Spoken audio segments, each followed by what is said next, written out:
Razaban for FightHype.com. With me, I've got someone called Spencer Fearon, aka The Knowledge, Sky Sports' very own. How you doing? Johnny Nelson just walking behind people like he owns this area.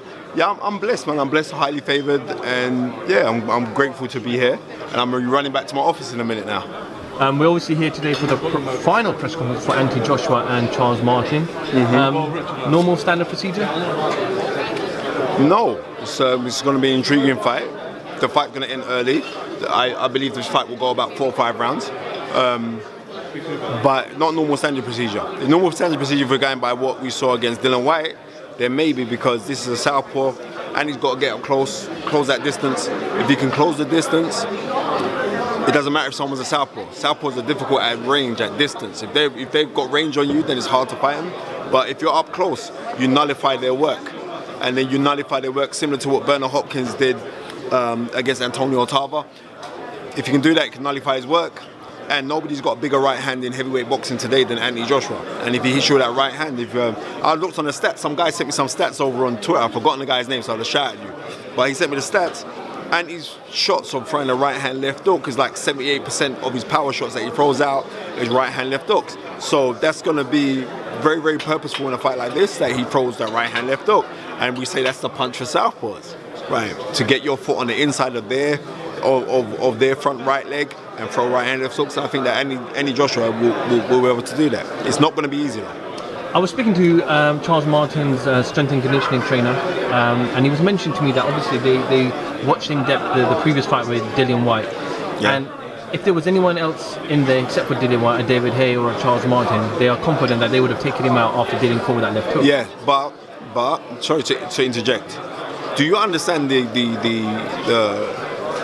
energies between those two? Do you understand the hatred, the hype, emotions? And sometimes when you fight with emotion, you're going to leave to one side your real game plan. So all of a sudden he got hit with a shot. He had his game plan in his hand. He threw his game plan into the 4th row somewhere. He's looking for his game plan. He's getting hit at the same time by Dillian Whyte. That won't happen in a fight like this because Dillian really fancied it. And I'm saying, like, Dillian Whyte is one of the toughest people on the planet. He's like made out of a different kind of granite. That's how tough he is. I've known Dillian Whyte from a kid. So looking on that, there's no shame in you getting hit by Dillian Whyte and getting hurt. No shame at all. But what did he do after being hit and hurt? What did he do after? And even on that, from round 3, he was back in the fight. So we can't say, oh, well, if it was anybody else in there. Yeah, if it was anybody else. But I don't think he maybe Anthony had in his head, look, I'm just going to walk through this guy, right? And not realizing how tough Dillian Whyte is and thinking like, right, I've progressed so much further than what this guy's progressed. So, you know, these things happen, man. So what's your final prediction for the fight? Final prediction, I think. And you're not normally wrong. No, I know I'm not normally wrong. Because a lot of Americans will be watching this. Right, cool. You're not normally wrong. I'm not normally wrong. I'm going Anthony Joshua 4 or 5 rounds, and the reason why, because I think Martin's game plan is to try and box and be clever and try and take him into deep waters. You know what I mean? That's what I believe that his game plan will be, because like, he's a thinking fighter. But if you watch with him, he jabs, he dips over to his he jabs, he dips over to his left to avoid shots, and you're walking into a big power shot right hand left, and you get hit with that right hand, you're gonna come back, you're gonna get hit with a left hook. So I would look at that and say, like, you know,